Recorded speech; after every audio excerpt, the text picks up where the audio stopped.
Mes chers amis, mes chers geekettes, vous savez que c'est encore une édition spéciale fidèle et les geekettes. Et aujourd'hui, c'est quelque chose qui est très important pour les fans des mangas.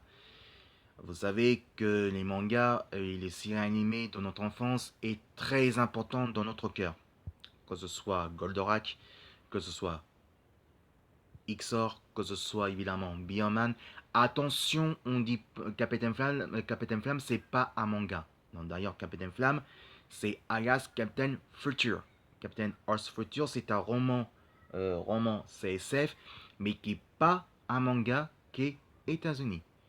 C'était vers 70, vers début des années 80 que les Japonais ont pris le roman et qu'a transféré au roman. Donc, faut pas oublier que ce Captain Future, alias Captain Flamme, ce n'est pas un manga, c'est un roman fantasy. C'est un roman CSF. Donc il ne faut pas oublier ça. Mais il y a un qui est vraiment dans notre cœur depuis plus de 40 ans. En 78, donc maintenant ça fait bientôt 50 ans, qui est toujours dans notre cœur. Et c'est un capitaine corsaire qu'on connaît tous évidemment, qui nous a bercé dans notre enfance, qui était allé sur une émission de Antenne 2 à l'époque, on parle des papas, des nostalgiques, hein, comme moi que je suis un vieux dinosaure électro, mais 37 ans, mais jeune, on peut dire. C'est bien sûr Captain Corsair qui était 78, 84 et que ça continue encore. On parle évidemment Captain Sherlock Ayas Abator. Le voici, voilà, quand on vous parle. Abator, le plus beau dessin animé de manga de tous les temps, qui nous a tellement bercé notre enfance. Alors l'histoire, Captain Alok, et c'est pour ça que j'ai dit que ça, c'est le plus beau le dessin animé de tous les temps. Alors c'est un sujet qui est très important, pourquoi? Parce que c'est un sujet qui me touche vraiment à cœur. Ça touche vraiment à cœur justement pour une bonne raison. L'histoire, c'est évidemment au planétaire, dans le futuriste, évidemment dans le CSF, les gouvernements se fait contrôler par les intérêts qui s'appellent les humanoïdes. Les humanoïdes prennent le pouvoir et prennent le gouvernement et qui prend et aussi et ils se servent les humains comme les esclaves. Et surtout, ça touche aux enfants que évidemment qu'un jour Alok, alias Abator, veut devenir le pirate de vaisseau de corsaire de la liberté parce qu'il était reconnu évidemment comme un pirate et il était connu comme évidemment un suspect. Sauf que lui, c'est un corsaire justicier avec son meilleur ami Alfred, qui est le meilleur pilote, et puis aussi d'un d'autres. Évidemment, il y a plein de univers comme ça. Abator, évidemment, Captain Haddock, c'était commencé par 78. C'était un des premiers épisodes qui était le plus long, mais le plus beau. Sauf que l'histoire est sombre et triste et c'est beaucoup vraiment de l'action. Et il faut dire qu'à l'époque, nous en France, les mangas, c'est pas très connu à l'époque en France.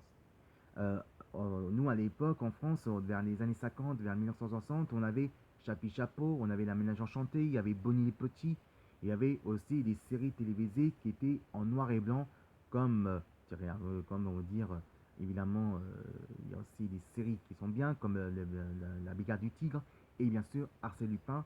Mais enfin bref, il y avait ça, évidemment, on avait oui, oui, oui, mais on avait quoi justement, mais on n'avait pas vraiment le vrai dessin animé que nous on avait connu à l'époque. C'était en 1977, évidemment, qu'a commencé à arriver les mangas. Il faut dire qu'au début, les mangas, c'était vraiment pas très connu en France. En fait, nous, on était vraiment en dessous des Japonais. La seule qui est venue faire amener les mangas, c'est bien sûr Dorothée. Dorothée a commencé avec, elle va devenir animatrice, journaliste. C'était une chanteuse qui aime beaucoup. Elle était aussi comédienne et elle est journaliste aussi pour enfants. Et elle veut présenter un programme de jeunesse justement et qui s'appelle, mais d'abord avant Club Dorothée, c'était Créa 2 qui est arrivé vers en 78, on va dire fin 70, début des années 80. Le tout premier série animée qui nous a amené, bien sûr, et aussi que c'était avant arrivé Goldorak, c'était bien sûr évidemment The Battle of Planet. Alors c'était un japano-américain, mais c'était quand même japonais qui s'est fait qui a été créé par Maître G. Gon, qui était le créateur de The Battle of Planet et aussi Goldorak Magadazer Z. En 78, évidemment, les mangas, évidemment, c'est arrivé plus proche côté vers 78, vers début des années 80. Et nous, on était gamins, évidemment, on adorait le dessin animé. Sauf qu'on ne savait pas que le dessin animé, c'était très sombre et très violent. Et Dorothée nous a fait amener, il nous a découvert un autre univers de dessin animé qu'on appelle les dessins animés japonais, ça veut dire les mangas. Les mangas, évidemment, est arrivé vers les années 80 et on est bercé notre enfance grâce à ça, grâce à Dorothée. Captain Alok, le première série animée, c'était en 1978. C'est pour ça qu'on dit en français Abator 78. C'était un des premiers séries Abator. Abator, évidemment, Captain Alok, était le meilleur série animée des années 80, mais en 78. Il y a beaucoup de volumes, il y a en tout 26 volumes. Sauf que c'est un coffret collector, évidemment. Mais c'était le dessin animé qu'on a fait découvrir à notre univers bien après Star Wars, qu'on peut dire. C'est CSF, politique, sombre, mais beau à la fois. Le générique en français, c'était bien sûr Peter, évidemment, Oliver Stone, Peter Stone et évidemment Besoin de toi, envie de toi. Voilà, c'est un peu pour la chanson qui Besoin de toi, rien envie de toi, qui était bon, je connais pas les chansons françaises, mais bon, les top 50, on va parler un peu plus tard. Mais ça, on peut dire que c'est lui qui a fait le générique. Mais au départ, c'était pas lui, c'était une créatrice qui a fait le générique et la production a copié justement, il a pris ce générique. Évidemment qu'elle n'était pas bien payée. Donc évidemment, c'était marketing, c'était ça. Sauf qu'évidemment, on peut dire que Avatar, c'était un le plus gros, long dessin animé qui était le plus connu, bien plus connu que Magazer Z. C'était le CSF qui était plutôt sombre, dramatique, mais quand même qui était le meilleur CSF qui nous a fait découvrir avec le capitaine Corsair, avec le vaisseau pirate qui s'appelle le Corsair.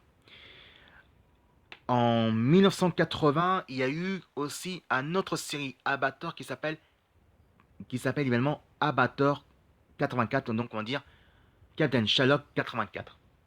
Et 84, c'est celui-là évidemment. Et cela, ça suit plus côté dans l'histoire de vraiment Abator, de vraiment de sa vie privée, comment il était devenu Capitaine Alok avant qu'il devienne le plus grand suspect de les Ammonoïdes. Abator, évidemment, 84 était vraiment très bien. Celui-là, par contre, c'est la suite, évidemment, mais c'est un reboot. C'est un reboot, évidemment, de dessin animé qu'on va parler sa vie privée, comment il était rencontré à Folie et comment il a été rencontré, évidemment, bien sûr, à Fred.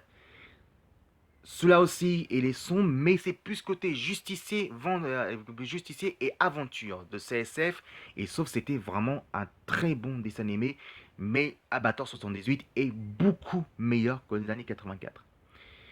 Aussi, il y a eu d'autres séries, évidemment, qui s'est suivies. Les séries de Captain Alok, évidemment, que c'est autre part. Galaxy Express 1999, c'était un sujet qu'il a fait le créateur d'Avatar. Ça suivait plus côté de recherche d'Avatar, donc sauf c'est un garçon, un jeune garçon qui veut rechercher Avatar parce que pour lui c'est son héros préféré. Évidemment, Avatar, Captain Haddock, évidemment, c'était de toute l'histoire avant qu'il rencontre Avatar. L'histoire, elle est bien, sauf qu'évidemment, c'est Galaxy Express 1999 était le meilleure série, évidemment, qui était vraiment génial. Il y avait un groupe aussi, un groupe de DJ qui a fait un hommage justement pour les fans d'Abator, et on va parler The Daft Punk One More Time. One More Time était le meilleur musique, le tube de l'année dans 2000, et c'était daté en 2004. Évidemment, c'était en 2004 avant qu'ils ont fait un nouvel album et qu'ils ont fait un grand plaisir avec The Weeknd, que pour moi c'est mon chanteur préféré. Daft Punk était deux DJ français qui vont découvrir, qui va faire retourner vers le futur, qui est plus proche côté futuriste. Ces essais futuristes étaient vraiment quelque chose d'exceptionnel. Et c'est pour ça que Daft Punk a fait deux morceaux. Il a fait un hommage à l'album pour un créateur d'Avatar parce qu'eux aussi sont fans d'Avatar. Et One More Time était leur meilleur tube de l'année et leurs meilleurs albums. En 2013, évidemment, le film Avatar était sorti. Malheureusement, le film était un flop. C'était dommage parce que quand même c'était une très bonne histoire, mais c'était un très bon film, mais l'histoire était vraiment mal faite. Sauf que ça a beaucoup changé. Avatar en 3D, c'était magnifique, mais évidemment, ça ressemble plus côté Final Fantasy et plus côté qu'on recherche actuellement pour les jeunes d'aujourd'hui.